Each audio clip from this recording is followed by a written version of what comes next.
s'en prennent aux enfants parce que c'est les plus vulnérables. Ils sont encore petits, ils les voient, ils les sentent. Cet homme voulait pas partir, mais vu que j'étais dans la pièce, il pouvait plus rentrer dans la pièce. J'avais aucun outil. Bah, j'ai pris ce qu'il y avait. J'ai regardé en haut à gauche. J'ai vu qu'il y avait une bougie de baptême avec une croix dessus.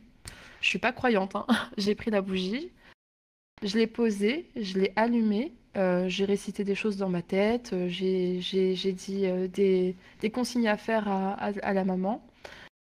Et un jouet a volé dans toute la pièce parce qu'il était énervé. Et au final, j'ai continué. Bonjour à tous, je suis Anne VFR, bienvenue dans Perceptum, une émission dans laquelle on parle de spiritualité. Notre invitée du jour est Sarah, et nous allons nous intéresser à ses croyances et à son domaine. Bonjour Sarah, peux-tu te présenter? Donc du coup, moi c'est Sarah, j'ai 26 ans et je suis médium passeuse d'âme depuis à peu près toujours, on va dire ça comme ça. Très bien, content de t'avoir parmi nous. Comment tu définis médium passeuse d'âme? Pour moi, du coup, une médium, c'est une personne qui est intermédiaire entre le monde des vivants et celui des défunts, ou d'autres plans vibratoires. Et la passeuse d'âme, la différence, c'est que passeuse d'âme, c'est plus comme dans le nom du passage d'âme, donc de défunts ou d'entités qui peuvent être bloquées dans un endroit, par exemple, qu'on va aider à passer s'ils le veulent ou non euh, sur un autre plan vibratoire plus lumineux, on va dire ça comme ça. Mhm. Mais un passeur d'âme peut aussi aider les vivants. Euh, Par exemple, on rencontre une personne et elle passe une phase difficile. Il y a un changement de sa vie qui est important. Ça peut être des choses comme ça et en fait, on va aider cette personne à ce moment-là de sa vie à passer à la phase suivante, à l'aider à surmonter ce problème. Donc voilà. D'accord, ok, d'où ma question suivante, ça allait être justement, est-ce qu'il y a différents passeurs d'âme du coup? Mais en fait, tu y as répondu, donc il y en a un qui est plus côté finalement spirituel, on va dire invisible entre guillemets, et il y en a un côté plus aspect plan physique en fait, comme tu dis, tu expliquais. C'est ça. Et en fait, on peut aussi être les deux. On peut faire du passage d'âme de défunt et du passage d'âme de vivant. Donc on peut être soit un passeur d'âme pour le monde défunt, soit un passeur d'âme pour le monde vivant, soit les deux. Ok, Il n'y a pas de règles trop prédéfinies. Suivant le parcours qu'on doit faire dans notre vie, ça s'offre à nous et voilà. ok, parfait. Et comment l'es-tu devenue? Dans mon cas, donc ça va être différent pour chaque personne, bien entendu. Et dans mon cas, en fait, je pense que c'est depuis petite. J'ai pas vraiment de souvenirs de mon enfance, mais pour moi, c'est depuis petite parce que j'avais déjà des perceptions, on va dire, dès la primaire. Et en fait, je vivais déjà beaucoup d'expériences, mais je mettais pas vraiment de mots là-dessus. Donc toute mon enfance, j'ai vécu des choses, mon adolescence pareil, et en fait, au plus je vivais des choses, au plus je rencontrais des personnes. Donc ça peut être des inconnus, hein. Ça pouvait être dans une Mhm, boutique ésotérique, la personne je la connais pas. Ça pouvait être un salon de ésotérique aussi, après dans lequel je me suis intéressée. Ça pouvait être sur Internet. Et en fait, à chaque fois, des personnes que je rencontrais me disaient, mais tu es passeuse d'âme. ok, Et à force, j'ai fait des recherches et je me suis dit, bon, bah, on me le répète une fois, deux fois, trois fois, quatre fois. Tu vis des choses, tu vois des choses. C'était une évidence à force de me dire que c'était ce que je devais faire. d'accord. Mais quand tu dis que tu as des gens qui disaient ah mais Mm. t'es passeuse d'âme, par rapport à quoi ils jugeaient ça en fait? Je pense en fait que c'était des personnes qui étaient soit voyantes, soit médiums, soit qui avaient de la clairaudience ou de la clairvoyance, donc Mhm, et qui du coup soit recevaient le message, soit sentaient, parce qu'en en fait il y a quand on est, je sais pas moi, médium, énergéticienne en général, on ressent si la personne en face fait partie du même truc. Je sais pas comment expliquer. On va savoir si la personne en face, elle est médium ou elle est énergéticienne. C'est un peu une question d'énergie. c'est un ressenti Et finalement. c'est ça, exactement. Mais après, je leur ai pas demandé personnellement à ces personnes-là pourquoi ils me disaient ça. En fait, comment dire? Pour moi, Mmh. ça venait que confirmer ce que je pensais à ce moment-là. D'accord. Donc je Mmh. cherchais pas à comprendre pourquoi ils me le disaient. Pour moi, c'était une confirmation qu'on me donnait à ce moment-là. D'accord, OK. OK, très bien. Finalement tout ça là, le fait que, voilà, on te confirme, ce que tu pensais déjà être le cas, est-ce que tout ça, ça a, disons, ça t'a rapproché d'une religion, d'une croyance en particulier, que tu n'avais peut-être pas forcément à la base? Je dirais pas forcément par rapport au passage d'âme ou à la médiumnité. Mmh. Euh, En fait, au début, donc depuis petite, je vis ces choses-là.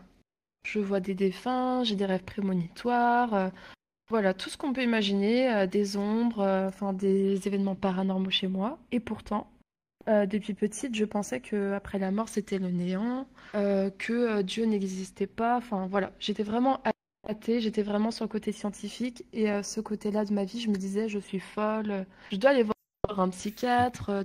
Enfin voilà, on se le dit tous, hein, je pense que tout médium, tout voyant, tout se le dit au moins une fois, c'est obligé. Et, euh, et du coup, petit à petit, je me suis intéressée à la spiritualité. J'ai rencontré des personnes qui m'ont guidée. Et en fait, plus je m'intéressais à la spiritualité, plus je voyais des défunts, plus j'acceptais cette partie de moi, et plus ma notion de néant, ma notion scientifique, pas disparaissait, mais prenait moins de place. Et plus je D'accord. m'ouvrais à d'autres possibilités. Donc, on va dire qu'avant j'étais athée et qu'aujourd'hui, avec l'expérience et la recherche et l'ouverture d'esprit et mon vécu, je pour moi, il y a autre chose derrière et euh, je vais pas suivre une religion, mais Mmh. pour moi, c'est plus énergétique. On va dire ça comme ça. Mais il y a bien, dans ma croyance, quelque chose derrière. OK, donc tu te rattaches pas à, une religion ou même finalement à un groupe, spécial de personnes ou autre. C'est vraiment en fait, tu es dans un domaine qui ne te rattache pas à un groupe en particulier? Exactement. Je pense qu'il y a des personnes qui sont dans la spiritualité qui, bien entendu, vont se rattacher au christianisme, au bouddhiste, être musulman, enfin plein de choses. Moi, après, comment dire, dans mon expérience et dans mes croyances à moi, euh, je vais pas me rattacher à une religion. Mais je pense que si j'avais grandi dans une religion, à l'heure d'aujourd'hui, même avec mes expériences, j'aurais toujours été dans cette religion-là. OK, OK. Mais ouais, après, ça, c'est vraiment chacun voit un peu midi à sa porte. Mmh. Est-ce que tu as des outils en particulier que tu utilises? En ce qui concerne les outils que j'utilise, donc dans la médiumnité, j'en utilise pas car j'en ai pas besoin. En général, ça se présente sous flash ou un défunt qui se présente et j'ai pas forcément d'outils et j'en ai pas forcément besoin. Par contre, en ce qui concerne le passage d'âme, moi je sais que j'aime bien utiliser des musiques à haute fréquence vibratoire. J'aime bien aussi utiliser, ça peut être un peu bateau, mais une bougie blanche. Et voilà, personnellement, j'utilise pas d'autres outils pour le moment, mais après, c'est que aussi un début de pratique. Donc peut-être qu'avec le temps, j'en utiliserai beaucoup plus et peut-être que d'autres passeurs d'âme utilisent des outils différents, bien entendu. Mmh. Et heu et ça me fait penser à quelque chose, tu parles de bougies. Est-ce que tu utilises, si je ne me trompe pas, de la sauge, je crois? Alors ça, c'est un peu controversé. Moi, j'utilise certains encens, ouais, dont la sauge et du palo santo, mais je vais pas utiliser ça pour le passage d'âme. Je vais plus utiliser ça pour nettoyer énergétiquement ma maison. OK, donc rien à voir avec ta pratique, en fait. C'est purement une routine, liée à tes croyances, du coup?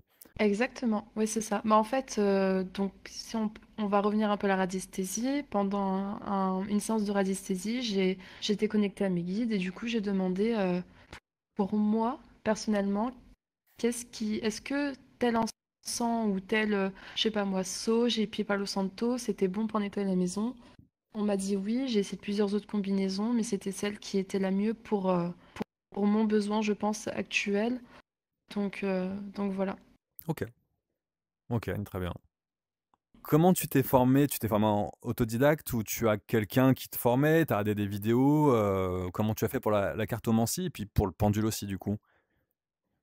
En fait, pour la cartomancie, c'est une consoeur à moi qui me l'avait conseillé car elle avait vu que j'avais du potentiel avec ça. Donc je me suis dit, bon bah je vais essayer la cartomancie et je suis allée dans une petite boutique ésotérique acheter mon premier oracle, que j'ai toujours d'ailleurs.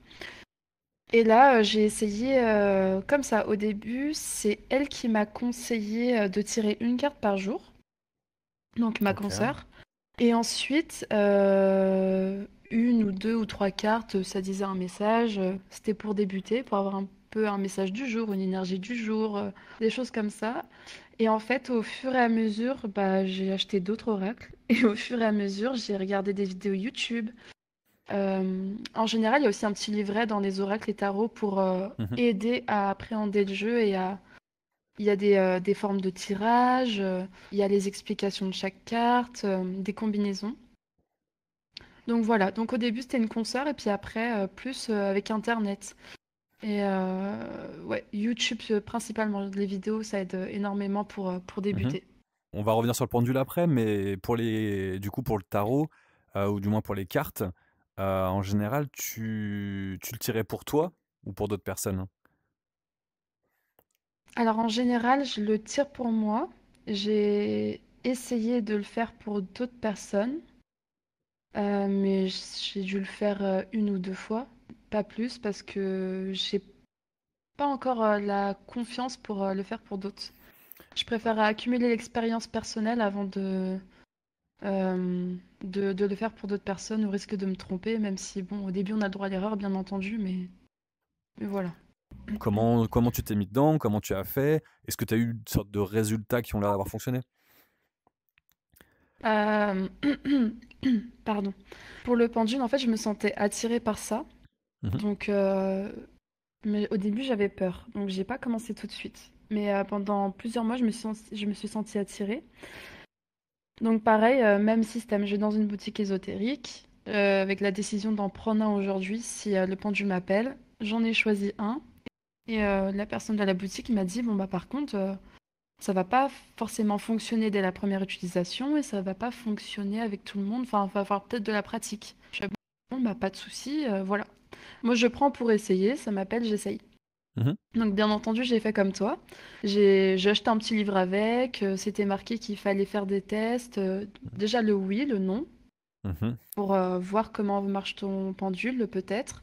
Et ensuite faire un test avec des cartes ou des choses comme ça pour déterminer, bah, pour voir si le pendule réagit bien, si, je sais pas, tu mets trois cartes comme tu dis, il y a une voiture, un éléphant et une pièce, et puis Mmh. en dessin sur la carte, et tu lui dis ah, où est l'éléphant, et du coup il te mène au truc. Donc test réussi, ça fonctionne. OK. Et au final, j'ai acheté un livre qui est très très bien pour les personnes qui souhaitent en faire. C'est un petit livre qui coûte 9 euros avec plein de planches à radiesthésie. Donc ça peut être Ouais, je vois. planche météo, planche de nombre, planche de oui, non. Enfin bref, il y a énormément de choses. C'est super bien pour commencer. Et là, je me suis amusée. Et en fait, j'ai vu que le pendule réagissait très très bien, très très vite. Et je me suis dit, bon bah allez, je continue la pratique. Et j'en ai fait quasi, pas tous les jours, mais j'en ai fait plusieurs fois par semaine pendant un temps. Mmh. Et, euh, et puis voilà, pour l'instant, j'ai fait ça pendant une période, parce qu'on m'avait aussi dit que le pendule, fallait faire attention, comme tout art divinatoire. Parce que des fois, tu sais pas vraiment à qui tu parles, hein, tu sais pas vraiment qui est là. Donc voilà, j'en ai fait pendant un temps. OK, et quand tu dis ça justement, c'est intéressant, tu dis, tu sais pas à qui tu parles et cetera parce que, certains te diront: «Bah, le pendule finalement, tu te connectes à ton toi supérieur et en fait, c'est toi-même qui va te guider, bah, vers la réponse». Et tu as l'air de dire finalement que potentiellement, c'est pas forcément le cas. Peut-être que tu crois quelque chose de différent? Euh, Moi, pour mon expérience, après, je suis vraiment débutante dans le pendule, hein. Peut-être que je Oui. me trompe, j'ai pas la vérité absolue. Mais dans mon expérience, même sans pendule, je veux dire, avec des entités ou des choses comme ça, donc des personnes qui n'étaient pas bien intentionnées, euh, je parle en termes d'entité, hein. Mmh. On sait un peu du coup sur quel pied se lancer. Par exemple, quand on est médium ou passeuse d'âme et qu'on sent une énergie dans une maison, on sent tout de suite si elle est bonne ou mauvaise. Donc pour le pendule, quand on va parler au pendule, je dis parler au pendule, mais je m'entends parler, on va savoir pareil tout de suite. Donc bien entendu, il y a des protections à faire, il y a des purifications à faire avant l'utilisation pour assurer un peu mieux le déroulement. Mais malgré tout, même si on essaye de se connecter, si on n'est pas, comment dire, si on est assez débutant dans la spiritualité ou dans la pratique ou qu'on n'est pas encore bien connecté à ses guides ou à son soi supérieur, et ben, je pense qu'on peut vite se faire avoir par des entités du bas astral ou des entités qui sont juste, qui sont pas forcément mauvaises, mais qui s'ennuient juste et qui ont envie de s'amuser un peu. Et au final, on n'a pas vraiment les réponses estompées. Donc voilà, je préfère prévenir parce que ça peut être aussi un peu dangereux dans certains aspects et on Ouais, bien sûr. s'en doute pas forcément, quoi. Ouais. Mmh. OK, OK. Hem, alors, c'est vrai qu'on parlait du coup de pendules, et de cartes. Maintenant la question que je me pose, c'est par rapport à, bah, médium passeuse d'âme, est-ce que les cartes, le pendule, tu considères ça dans une séance finalement que tu vas faire? Ou est-ce que ça a vraiment rien à voir? C'est-à-dire c'est des outils que tu vas utiliser ça en fait à côté, mais d'un autre côté, le côté passage, passeuse d'âme, c'est comment dire? Autre chose. C'est-à-dire tu fais ça, à un autre moment ou même d'ailleurs c'est peut-être pas choisi, c'est peut-être des moments que tu ne choisis pas quand ça t'arrive. Comment ça se passe? Est-ce que tu utilises les outils avec ça ou est-ce que c'est à part? Euh, alors ça, c'est pareil, je pense que ça va dépendre pour chaque praticien, Mmh. par rapport aux facultés qu'ils ont, par rapport à leur expérience ou tout simplement par rapport à ce qu'ils préfèrent. Par rapport à leur confort. Il y en a, ils sont plus à l'aise à utiliser de la cartomancie en plus de leurs facultés, ou d'autres préfèrent juste ne pas en utiliser du tout et utiliser ça à usage personnel. Moi, dans mon cas, j'utilise la cartomancie et le pendule pour mon usage personnel. Mmh. Et par contre, quand je fais de la médiumnité et du passage d'âme, j'utilise aucun support, mais j'utilise autre chose. Mais pas de support divinatoire. Et comme tu dis, ça arrive à des moments en général où je m'y attends pas. Et comme on dit, il n'y a pas de hasard. Souvent, il Mmh. m'arrivait des expériences, surtout en passage d'âme, où je devais aider défunts comme entité. Et au final, même médiumnité. Et c'était toujours des moments où je m'y attendais pas, mais je sais que je devais être là à ce moment-là pour aider cette personne ou cette famille-là, ou c'était décidé comme ça. OK. Et quand tu parles d'un autre outil, c'est un autre outil, tu parles de quelque chose de matériel? Sur notre plan physique ou autre? Du coup, pour les outils, un, 2, 3.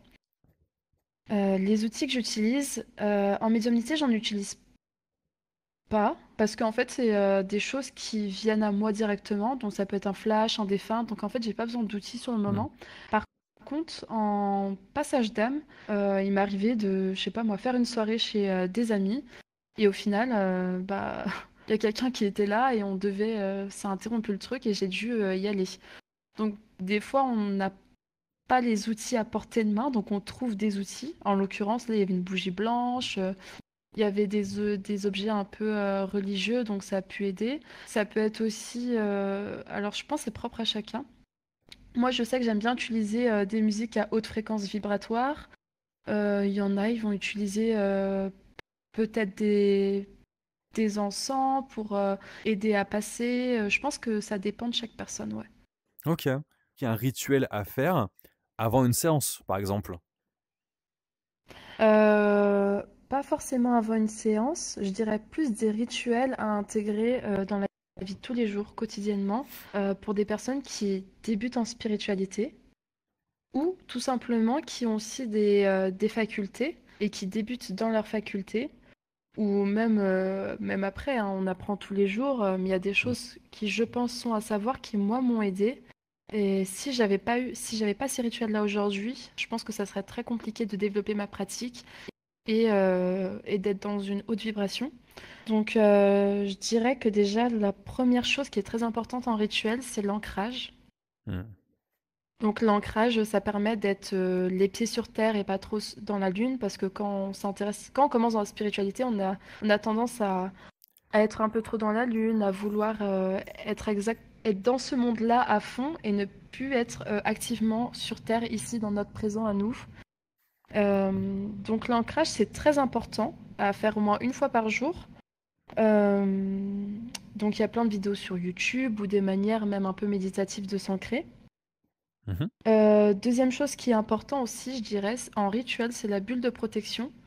Donc la bulle de protection, c'est pareil, c'est quelque chose à faire une fois par jour. Donc une bulle de protection, c'est on est là, on s'imagine être dans une bulle qui nous protège.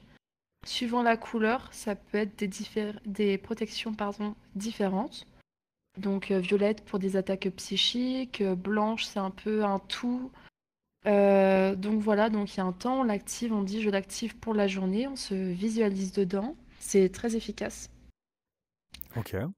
Et sinon, en rituel aussi, ça je pense c'est un peu personnel, c'est, bah, je sais pas, on se sent un peu négatif, on se sent un peu, pas ronchon, mais ouais, je dirais plus négatif. Une chose que vous pouvez faire qui peut aider aussi, alors ça peut être psychologique, mais moi je crois à ça, c'est sous la douche. Vous imaginez que vous prenez votre douche et toute l'eau qui vient sur votre corps est de l'énergie positive.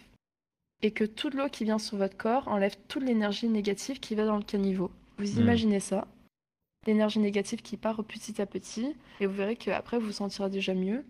Et après, le dernier, on en a parlé aussi, c'est le nettoyage énergétique de la maison avec différents encens. OK. Voilà, je OK. pense que déjà les quatre, ça peut être déjà très très bien pour se protéger et avoir des bons rituels. Alors après, je voulais aussi, comment dire, intervenir là-dessus. Mmh. Euh, Il y a protection et protection. C'est bien de se protéger quand on en a besoin ou quand on ressent le besoin, quand il y a vraiment quelque chose de pas bien. Par contre, c'est pas quelque chose. Il n'y a pas besoin de se protéger, de nettoyer sa maison énergétiquement tous les jours ou de Mmh. demander la protection, par exemple, à un saint ou à qui vous voulez l'univers tous les jours parce que à se surprotéger, c'est pas, ça sera pas actif, comment dire. Moi, c'est quelque chose que je faisais souvent avant. Je me surprotégeais et en fin de compte, ça m'aidait pas. Donc voilà, à ne pas trop rentrer dans le cercle vicieux aussi de la surprotection. OK. Alors, dans l'expérience personnelle, heu, est-ce que tu as des événements qui t'ont marqué? Un événement dont tu as envie de parler, que tu as envie de raconter ou des événements? Oui, les choses qui m'ont le plus marqué, il y a deux types. Il y a le rêve prémonitoire, donc il y a des rêves prémonitoires sur des décès de personnes de ma famille ou de personnes proches de, par exemple, ma mère ou d'autres personnes. Donc ça m'a marqué. Donc je faisais un rêve prémonitoire, la personne décédait, je rêvais, pardon, excusez-moi, que la personne était décédée dans mon rêve. Et le lendemain, ou quelques jours plus tard, bah, on apprenait que cette personne était décédée. Donc ça, forcément, ça marque toujours. Ouais. Et sinon, et un autre événement qui m'a marqué, c'est ça m'est arrivé plusieurs fois. Je vais chez des amis, on fait une petite soirée, donc vraiment on parle, on est tous contents, tous joyeux. Comme par hasard, mais il n'y a pas de hasard, le sujet du paranormal rentre dans la conversation, malgré que personne sait que je suis médium, passeuse d'âme, tout ce que vous voulez. Et au final, il se passe quelque chose dans la maison, il y a une entité, et au final, la personne me dit qu'elle est embêtée depuis quelques années, quelques mois, ou depuis l'emménagement, et que elle se confie à moi, et au final, bah, je dois faire un passage d'âme ou une protection, ou dans la soirée, voilà. Donc ça m'est arrivé plusieurs fois, c'est assez marquant parce qu'on s'y attend pas sur le moment, et que c'est pas forcément des choses qui sont bienveillantes sur le moment. Ça peut être Mmh. des entités agressives. Donc, puis en présence d'enfants aussi, donc c'est assez marquant parce que eux ne comprennent pas non plus. Mmh. Donc, oui. J'ai encore beaucoup d'histoires comme ça, hein, donc, Bah, OK, bon, on donc peut voilà. rester centré sur celle-ci, mais par exemple, quand tu dis, du coup, tu avais un passage d'âme à faire, bah, à cette fille, par exemple, en soirée, ça veut dire quoi? C'est-à-dire qu'en pleine soirée, finalement, tout le monde arrêtait, tu plaçais peut-être les gens d'une certaine façon, qu'est-ce que tu faisais? Donc en fait, le déroulement, c'est que ça va être plus facile si j'explique le déroulement Mmh. pour contextualiser la chose.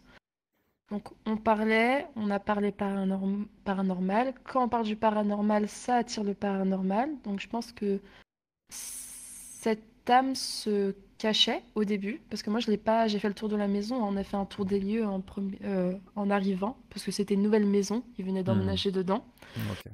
Donc ils voulaient nous montrer comment c'était, on a fait un tour des lieux, j'ai rien senti, c'était super sympa. Donc certaines âmes peuvent se cacher, hein, ça m'est déjà arrivé aussi même chez moi, voilà. On OK. passe la soirée, le sujet arrive, je vais pour aller aux toilettes comme toute personne normalement constituée. Et, euh, et donc, cette personne-là a des enfants qui ont, il me semble, 5 ans, un truc comme ça. Et la petite, il devait être au moins 1 h du matin, 1 h 30 du matin, puis la petite descend. Donc, je suis dans le couloir, tout le monde est dans la salle.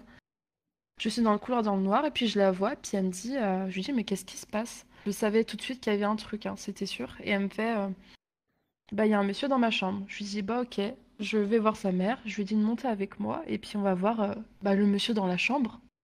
Parce que sinon le problème va pas se régler. Ouais.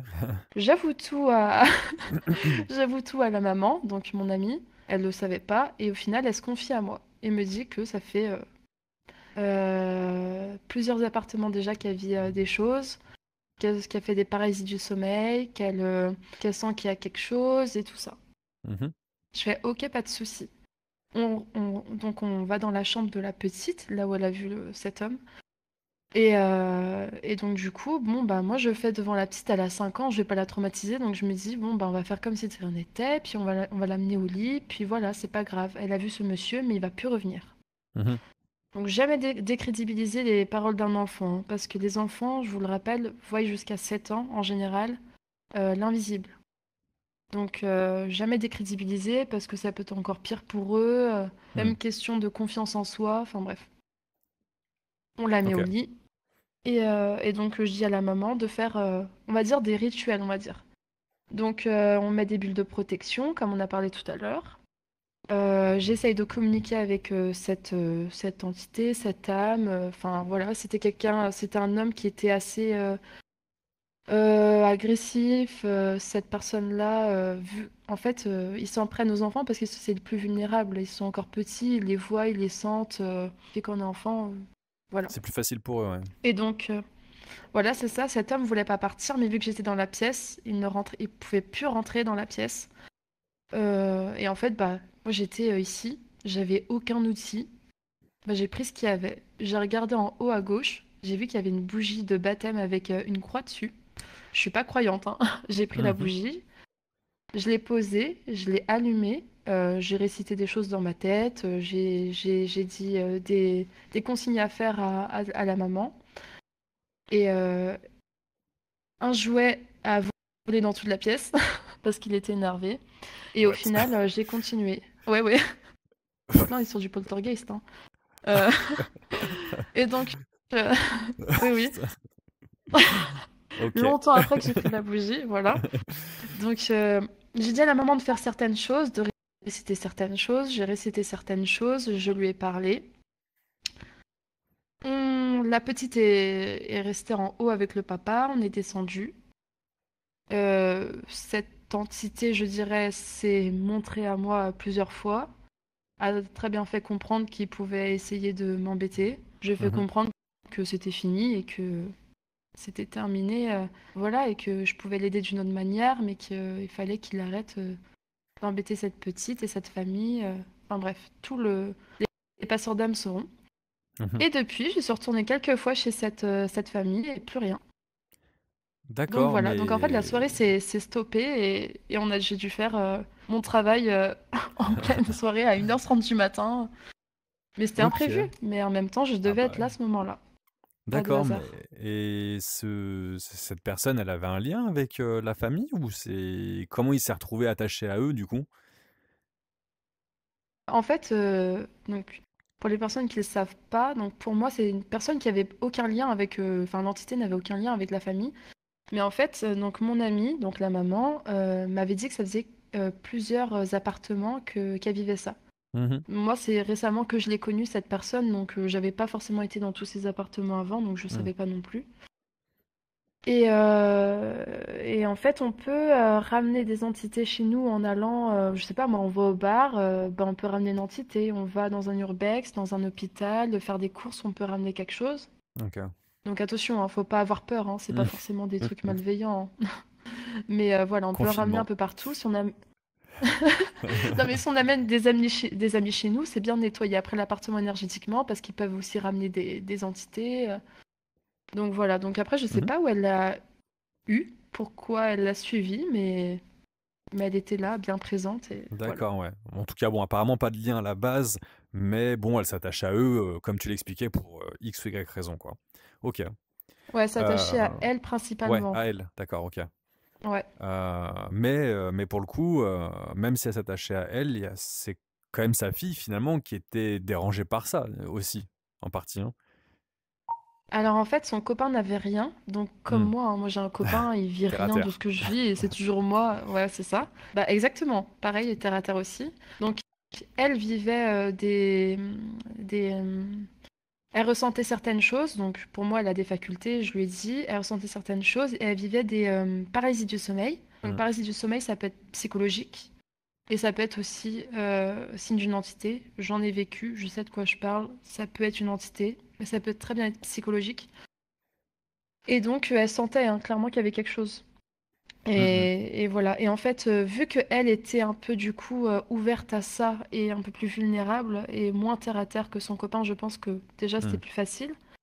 Et le fait qu'elle ait une fille qui a 5 ans et qui, je sais pas, pour moi, je pense que les enfants en général, c'est les premières cibles hein, dans les foyers. Mmh. C'est bête, mais dans les films d'horreur, c'est les enfants qui sont attaqués en premier. Voilà. OK. Pour ce qui regarde les Non, mais films c'est d'horreur vrai. en tout cas. Ouais. Parce que Ouais. Il y a toujours une part de vérité, hein. bah, disons que c'est Mais ouais, tiré d'histoires vraies, ou du moins, de ce qu'on raconte quoi, tu vois? exactement. Dac. Bon, alors c'est vrai que j'ai envie de te dire, est-ce que je te poserais bien la question, est-ce que tu as des doutes dans tes croyances? Mais de notre conversation, j'ai l'impression que tu as pas de doute, quoi. Tu es assez certaine de tout ce que tu racontes. J'ai l'impression que voilà, il y a pas de doute au niveau de ce domaine-là. C'est-à-dire, tu y crois. Il y a pas de: «Je suis pas trop sûr de tout ça, j'ai quand même des doutes». C'est compliqué. On va dire que avant j'avais beaucoup de doutes parce que je me croyais folle. Avec l'expérience, il y a des moments où j'ai aucun doute, mais j'ai pas la vérité absolue. Je parle que de mon expérience et je me base que sur mon expérience et les conseils de mes confrères, de mes consoeurs. Mais par contre, il y a des moments, bien entendu, je suis humaine, je peux être vulnérable, je sais pas moi, Mmh. je suis dans une phase où je suis triste, il y a rien qui va, bah, j'enchaîne des galères, là je vais douter. Mmh, Parce que je suis OK. pas au sommet de ma spiritualité, je suis pas au sommet de ma médiumnité. J'apprendrai toujours, mais étant dans une phase où je suis pas bien, vraiment, c'est des choses qui s'enchaînent beaucoup, hein, faut s'imaginer, sur plusieurs mois. Je sais pas moi, Mmh. un coup il y a la voiture qui lâche, on trouve pas de travail, puis l'argent c'est pas forcément là, ça peut être n'importe quoi dans votre vie. Mmh. Il peut y avoir des doutes. OK. Donc là, on remet tout en question, mais le problème, c'est que quand, je sais pas moi, quand on est médium, voyant tout ce que vous voulez, ça revient toujours. Vous avez beau remettre en question, vous avez beau dire stop, ça reviendra toujours. Donc il y aura toujours un moment de foi qui va revenir ou une expérience qui va revenir. Donc c'est que temporaire. D'accord, c'est un peu une expérience qui va te remettre sur, ton droit chemin? Ou des signes qui disent mais je suis là en fait, je suis ici avec toi. Donc Mmh. crois-y, il faut que tu y crois et tu verras. OK. OK, OK. Hem, alors, c'est vrai que tu nous as raconté du coup une soirée. On peut déjà deviner que forcément, bah, ta pratique et tes croyances, elles impactent du coup ton quotidien, d'où cette soirée dont tu Oui. nous as parlé. Mais est-ce que ça impacte aussi, bah, ta relation avec les autres? Est-ce que tu as certaines personnes dont tu t'es éloigné? Est-ce qu'il y a certaines personnes où tu t'es rapproché, grâce à ça? Est-ce que ça a créé des conflits, peut-être même dans ton travail, ou dans le quotidien, dans tes relations amicales?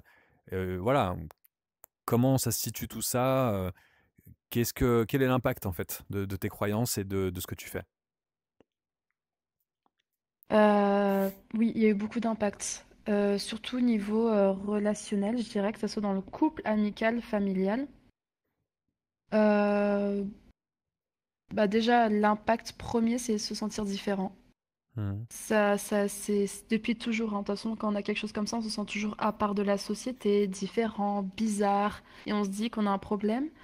Le deuxième, je dirais que ça va être niveau relationnel, que ça soit familial, couple, ami. En fait, plus on va évoluer dans la spiritualité, plus on va, comment dire? Bah déjà, on peut monter en vibration, on peut être aligné à d'autres choses, et au final, on va plus être sur la même longueur d'onde que Mmh. notre ami Jean-Paul, Littéralement. que je sais pas moi, que Brigitte ou Pierre-Paul Jacques, parce Mmh. que en fait, on aura évolué d'une certaine manière et on aura été sur une vibration différente, et du coup, on sera plus aligné avec la personne qui est là, même si on l'apprécie toujours. Les chemins OK. vont devoir se séparer à un moment donné. Aussi, dans le couple aussi, ça peut être un souci si la personne n'est pas ouverte à ça. Mmh. Parce que ça peut remettre beaucoup de choses en question. Donc voilà. Je dirais que c'est ça les principaux impacts. Après, dans mon travail, dans le travail aussi, ça peut être un impact.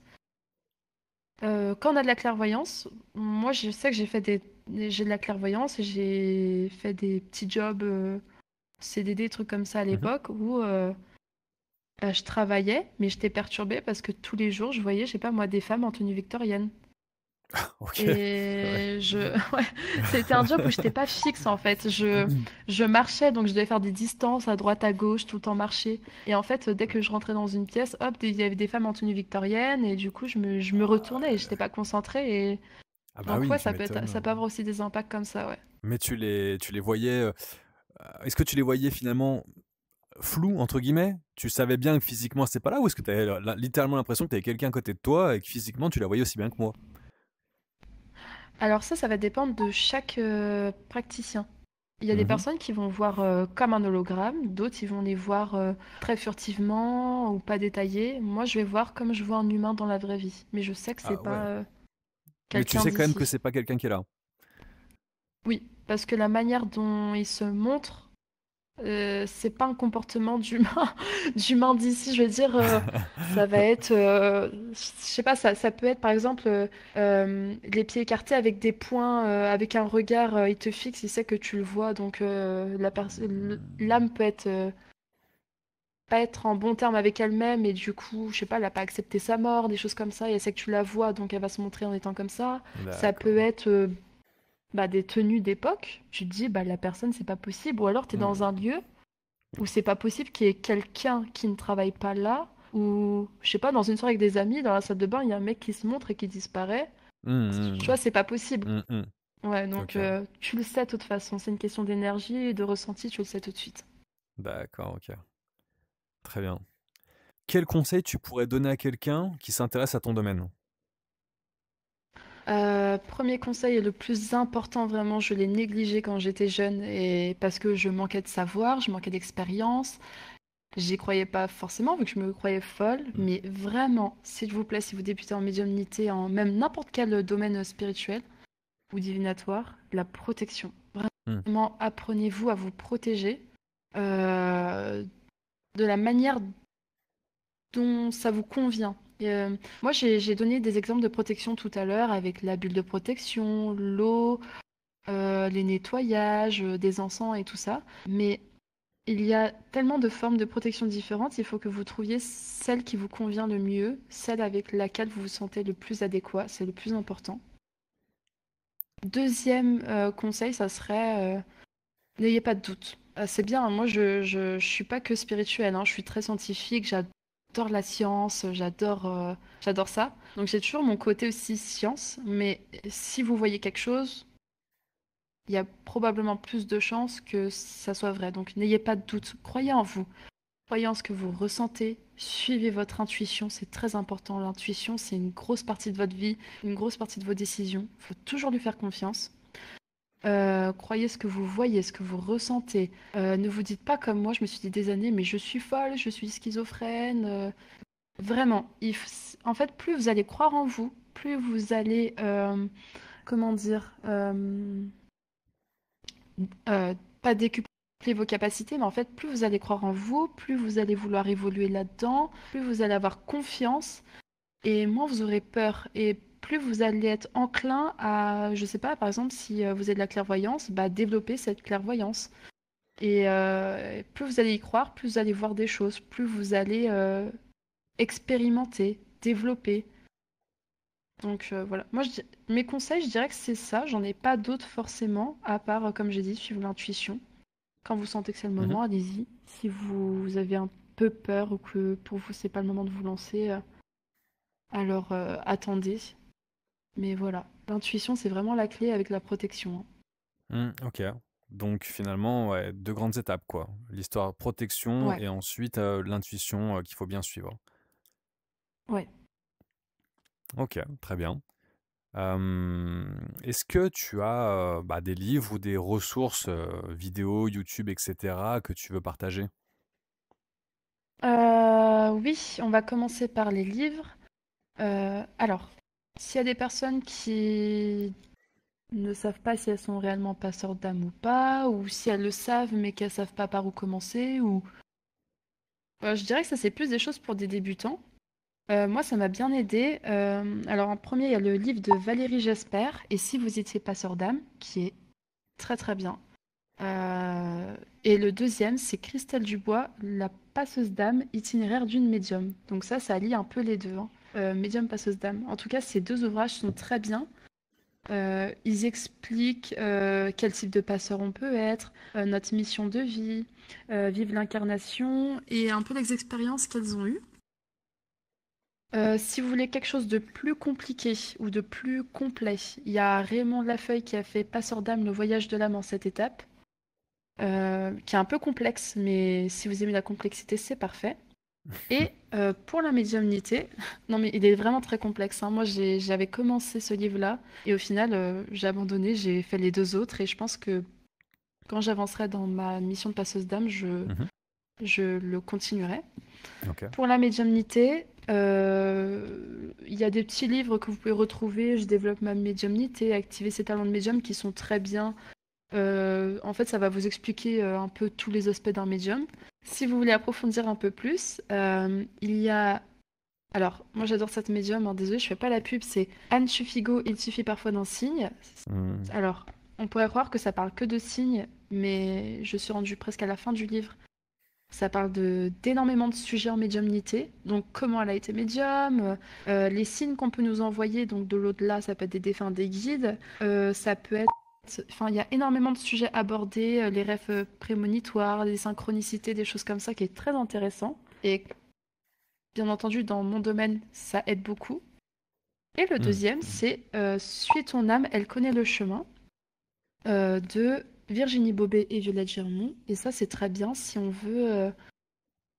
à apprendre à comprendre l'au-delà. Alors ça va être des... comment dire? Ça va être des expériences qu'elles ont vécues avec des âmes de l'au-delà, des guides de l'au-delà qui vont raconter leurs incarnations sur Terre. Et donc ça aide à comprendre aussi, en tant que médium, quel cheminement il existe, et aussi le point de vue de l'extérieur, de l'au-delà, qui est très intéressant. Mmh. OK. Pour ce qui est des vidéos YouTube, j'ai des très bonnes chaînes à recommander que moi personnellement j'adore. La première c'est Curious Anima. C'est Didier Santiago qui fait des interviews sur... il va interviewer une numérologue, une voyante, ça peut être n'importe quel domaine, donc c'est très intéressant. Pas que pour son domaine personnel, hein, pour aussi apprendre sur d'autres domaines. Et sinon, il y a une autre chaîne que j'aime beaucoup, ça va être On ne vous demande pas d'y croire, même système des interviews. Mmh. Et si vous voulez approfondir un petit peu plus, chaîne qui est bien pour la médiumnité, ça va être le médium et le géobiologue de la chaîne Au-delà des mondes. Il fait beaucoup de contacts avec des âmes, par exemple, je sais pas, ça peut être Victor Hugo, ça peut être une autre personne. Ils vont s'expliquer. Donc là, il y a deux domaines, la géobiologie, ce qui peut être très bien pour un passeur d'âme, parce que c'est en rapport avec les habitats et les lieux, les énergies. Et il y a le Mmh. domaine de la médiumnité aussi qui est abordé, donc c'est très complet. Voilà. Très bien. Ça me fait penser à une question. Tu parlais de tes guides. Comment tu décrirais, un guide? Qu'est-ce qu'un guide pour toi? Donc pour moi, dans ma croyance, un guide, ça va être quelqu'un qui a eu la même incarnation, ou alors une incarnation similaire. Alors, pour certains médiums, le guide n'a pas eu d'incarnation sur Terre. Pour d'autres médiums, le guide a déjà eu une incarnation sur Terre. C'est un peu un débat.